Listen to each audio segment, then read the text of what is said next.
Welcome everybody, and I'll just start sharing my screen as we start today's session. Let me get that up here. There we go.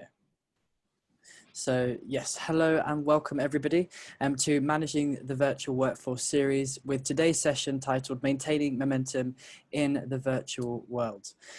Following on from our Managing the Virtual Workforce research report launch event, which we held back on 16th of June, feels like an eternity ago, with very, very hot summer weekends in the meantime. In today's session, we are going to be taking a look at one of the aspects of this report and asking how do we build and how do we maintain momentum virtually. And the research we introduced you to on the 16th of June has been undertaken by the Advanced Workplace Institute. Now, you may have seen that actually this research has been highlighted on the BBC, the Financial Times and other radio stations as well. As you may have recognised, our own Karen Plum has been interviewed on numerous occasions now through different BBC channels. The AWI is a supported community for leaders that aspire to change the world of work, and our members are usually from an HR, FM, IT and corporate real estate background. And we provide a range of support tools, including scientific research workshops, transition workshops, and leader forums as well. Now, the AWI is an intimate peer-to-peer community, and on the screen you can see a collection of just some of our members there. In today's session, we will start with a panel discussion, which is going to be led by Andrew Mawson, and we'll look at how we manage and how we maintain momentum in virtual teams, in virtual organizations, and how we can keep that going. And before sharing with you the ways that you can continue to engage with the Advanced Workplace Institute and the research which we undertake. So just to introduce you very briefly to the panel, today's panel discussion will be led by Andrew Mawson. As I said, he is one of the founders of Advanced Workplace Associates, which is a global virtual consultancy. We've been working virtually for years and years and years now. Karen Plum, Director of Research and Development at Advanced Workplace Associates. And last but not least, Phil Jones, Managing Director of Brother UK and an avid cyclist as well. So you may notice the wheel clock behind him there. If you do have any questions as we go through and during the panel discussion, then please put them into the Zoom chat function and we'll try and bring them out as we go through in today's session. So I just want to invite Andrew now to come onto the microphone and lead us through and kick off this panel discussion. Thank you, Lewis. Good afternoon, everybody. I hope you're all keeping relatively cool in this, this unusually hot day in the UK. We always talk, if you're not in the UK, you'll not understand weather is the primary topic of conversation in this little island because we have so much different diverse weather, and today is a really hot day. And so I have to say, what I do know is that if we get if the temperature goes over 27 degrees, it can lead to a reduction in cognitive performance. So I can assure you that's what's happening to me at this moment. So I'm delighted to introduce Phil Jones. Phil, you and we've known each other around for probably about 10 years, I think, haven't we, through the OPI and one or two other things. And I'm delighted that you've been able to come and spend some time with us. And we're also joined by Karen, who's, as Lewis was said, has now become a sort of almost a Hollywood star, which is delightful. So without further ado, Phil, do you want to just tell us a little bit about yourself and you know, how you came to be where you came to, you know, how you got to be MD of Brother in the UK? Yeah, I'm very fortunate I'm one of those very rare cases of somebody that arrived in the business. I actually joined Brother in 1994, believe it or not. And I joined as a fax salesperson. So I'm sure, can we all remember what fax machines were, everybody? Well, back in 1994, they were the sort of the bee's knees. It was the product everybody wanted. And I was fortunate to join the company at a time when Brother were manufacturing fax machines and they needed a fax product manager. So over my career, I've kind of managed to keep climbing up the ladder, I guess. And I was lucky in 2012 to be appointed Deputy Managing Director, and then in 2013 Managing Director. So prior to that, I'd spent roughly 10 years sitting on the board as the Sales and Marketing Director. So it took me a while, but I got here eventually. And I guess most people know Brother for, well, either a fax machine back then, or more recently probably a printer, Phil. I mean, is that what other things do Brother do? I mean, what's the extent of your product range these days and service offering? Well, Brother itself is a sort of conglomerate, really. If you look across our product portfolio, there's a wide expanse of products that we make. A good example might be we make machine tools, and the machine tools that we make the back of iPhones, for example. So not many people would associate Brother with an iPhone, but we make the tools that make the phones, if you see what I mean. So that's one element of the business. We also make, industrial sewing machines. So Levi's jeans are made on industrial sewing machines. We made home sewing machines, but the bit that I run is the bit that's the printing and technology part in the UK. So I'm responsible for the whole portfolio of really enterprise printers, home office printers, labeling devices, in-cab, in-car.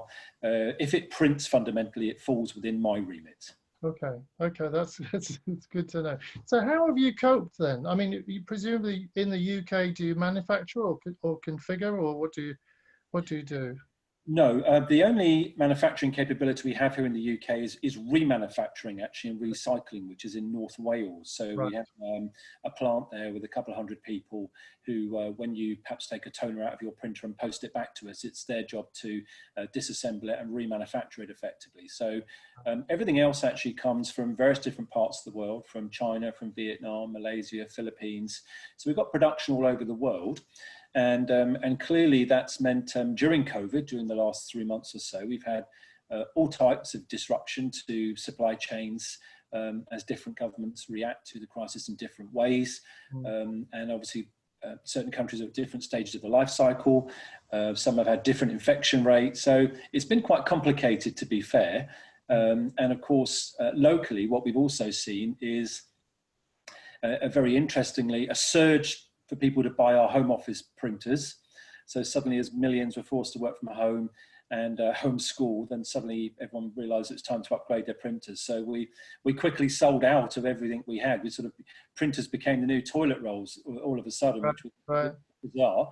And juxtaposed really with the enterprise side of the business, where many of our large managed print service customers completely went on suspension as they they closed their head offices and workplaces. So as we came through and all of those things balanced out, we actually haven't been probably impacted quite the same as perhaps some other businesses, primarily because our product portfolio, particularly for the home office side, really propped our revenues up in the first quarter.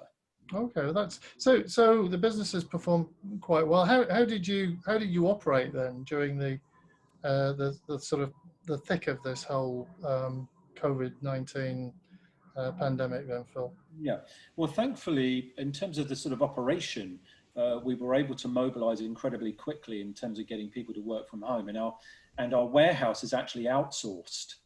So DHL run our warehouse for us, and they were given a special status to stay open during the whole COVID crisis. And one of the reasons for that is that many people might not realise, but we've got over 100,000 print devices, for example, in the health service, and it's really vital, given the nature of the crisis we've just been through, that things like prescriptions could still be printed. I mean, they're vital right now, and not just for the elements of COVID, but for people suffering just general illness, whether they need their normal medicines for maintaining blood pressure or whatever that might be.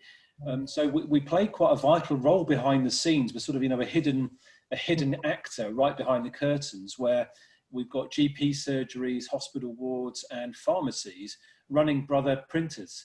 And so it was really important we, through DHL, kept the stuff that they need, toners, drums, inkjet cartridges, rolling into them in order that the very important job that they do could carry on being done right the way from the middle of the March to the day we're in today. Yeah. And did you have most of your people working at home then for a good part of this period? Oh yes, yeah. Yeah. I mean, in reality, we had sort of 3 weeks where the business was completely shut, and the only really place time it would be open was on a Tuesday on Thursday, where we'd come to basically just pick the post up, and because we still have stuff that arrives in the post, so that would be collected just twice a week. And then after about 3 weeks, we moved to what we call a skeleton staff status, which was we do have a back door here where we've constantly got returns coming in and various other bits and bobs, repairs coming in from customers. So we only had a skeleton staff on site of about 10 people, and including myself. And then we've actually been sort of, I guess, running a back to work rota really with all but our external salespeople. So we've got about 170, to put it in context, 172 staff, and around about 60 of those are in sales or in some sort of remote position. And the balance of people, about 110, have been back on a rota now for about 3 weeks. So how have you, I mean, during this period, how have you kept people, focused and motivated and energized then? I mean, what have you done to try and sort of keep the energy flowing? Well, it's a tough one, that one, isn't it? I mean, everybody will identify with that. I think the key thing is I have a small mnemonic that I use called keep calm in a crisis, CALM, which basically means really got to focus on communication, action orientation, level-headedness, and mindfulness around all the decisions that you make.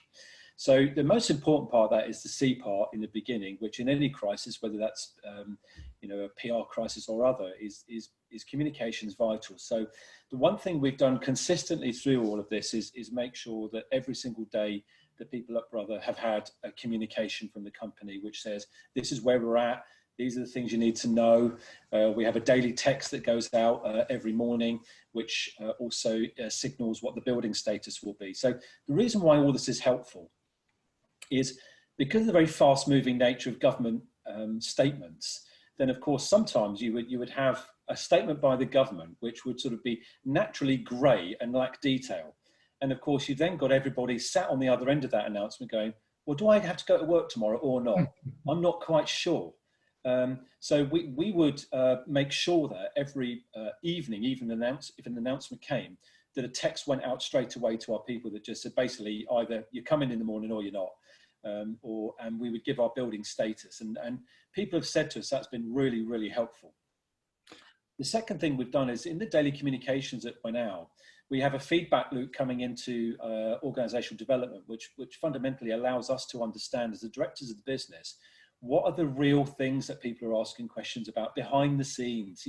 What are people really concerned about? And we just make sure that the tone and the content of all the comms that went out every day was really relevant and not trying to use really corporate speak. It's very easy to sometimes get tied up in corporate language, isn't it? So I wanted to keep things really real, really relevant to people, and just make sure the frequency was every single day. So at the top level, that's sort of how we've managed communication. Then of course, in amongst that, of course, everyone else leading teams within the business has been doing all the things that they've been doing, daily check-ins, and could be a weekly quiz, or we'd have a company team chat every Friday where I jump on the camera and just give people a quick organizational brief, things that are on my mind, give my 2 penneth about what I may have felt the direction of travel been with the government. I indicated very early on that we're driving our own data around making decisions around COVID, not necessarily relying about government decisions, because it struck me that rather than sort of being scientific, it moved quite political quite quickly. And I wanted to give people comfort that we were making decisions here mostly driven by data than anything else. And so the feedback I guess I've had from all of my colleagues is our frequency of communication, our relevancy of communication, the fact that we were keeping it very human in the language that we were using, has really helped them to feel very steady about their relationship with Brother. And when we sort of ultimately said, look, we think it's okay now to come back to work, before I'd even done that, I'd done a full walk around of the company on our Teams call on a Friday with a camera, and just said, right, let me show you exactly what we've done. And I explained to everybody entrance by entrance, why they should have total confidence really that we were keeping their safety and security top of mind. Well, it's interesting, isn't it? Because I think, in order to get people comfortable with returning in any way, there's a lot of reassurance required, isn't there? And I think actually it's interesting using video as a vehicle for actually explaining to people what has been prepared. Is quite a nice way to do it. Otherwise, it's words and it's text and graphics and things. There's nothing better than seeing the real thing, is there? So that communication and the sort of clearly you've been working to try and make sure the organisation is properly connected. Everybody's kind of very clear on what's going on. And in our research, I think Karen might wish to comment. I mean, vision and goal clarity is one of the things that is clearly very important when we're working with a knowledge-based community, and particularly when we're working in a kind of virtualized model. And you've got a sort of general direction of travel, but as you say, it was a situation which was changing all the time, and those goals were probably changing on a daily basis, and it's kind of interesting to hear you describe that. Karen, how does the research link to what Phil's been talking about? I think you're right, Andrew. It's that fast-moving agenda, because we know from the research that understanding the big picture, what is the organisation in business to do, what's the big vision of the organisation, is really important for people to understand. And the goal clarity part is, how does what I do in my team link to that overall vision? And of course, if we're working apart from the organisation, we're working in very different circumstances, it's easy for the links to get broken, particularly if the agenda is changing on a regular basis.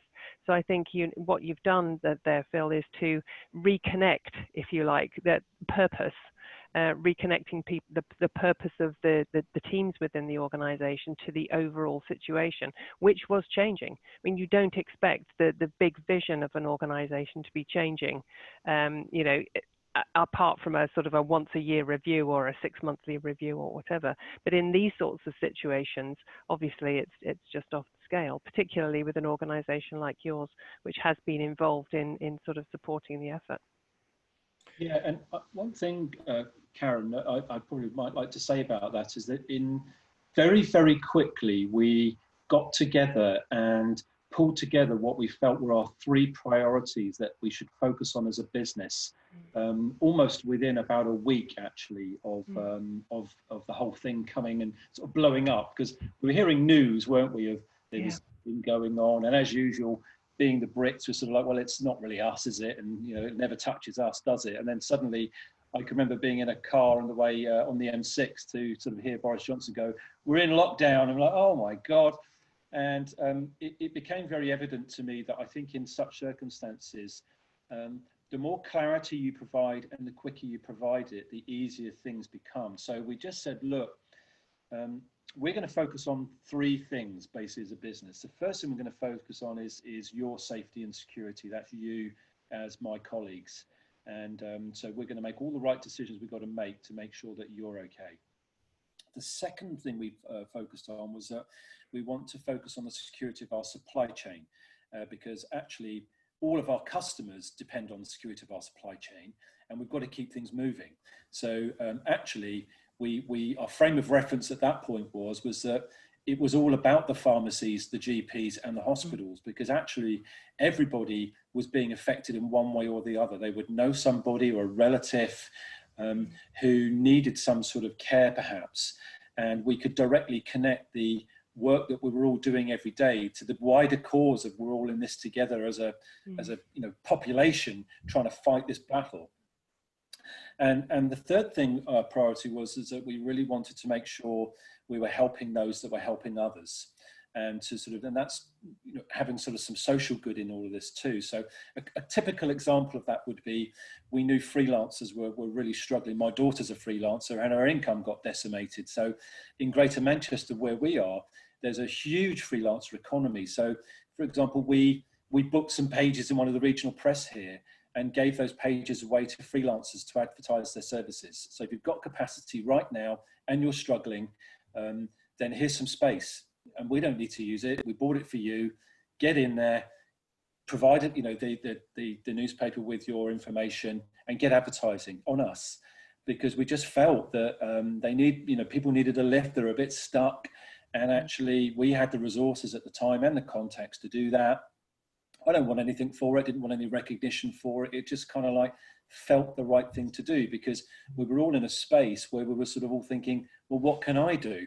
And I think when you're faced with those sorts of decisions, you've got to go, well, what's in my control? What resources can I access? Where could I have a play and have an impact? And so there's sort of some simple things that I guess that we did, which I think made us all feel like we were doing something. We were not only helping each other, we were helping the NHS and public services to keep moving. And we were also helping the private sector who might have been struggling and may not have been being helped specifically through initiatives that the government may have laid on. Yeah, and I think, just to add to that, I think I think what's clear these days is that people are generally looking for a role in a company that represents some form of purpose, some sort of societal changer or driver, or doing something that is worthy of their energies. And I think the more companies actually do the sort of things you've clearly been doing, the better that feels, because you're in the business of selling technology, but actually you're not really. You're providing the vehicle by which other people can deliver value, in a sense. And so I think that's really. So let's just whip across into the world of vision for a second, if we may. I mean, I know from some of our discussions, you're quite big on this, creating a vision, getting people involved, and all those sorts of things. How do you do that in Brother then? I mean, what's the secret? Well, as always, creating big visions and all that kind of stuff, and getting people connected to them is it's so easy to get wrong. And we've had a few goes at it over the years and not always got it right. But actually where we sit now is simply to make people and businesses more successful more quickly. That's it.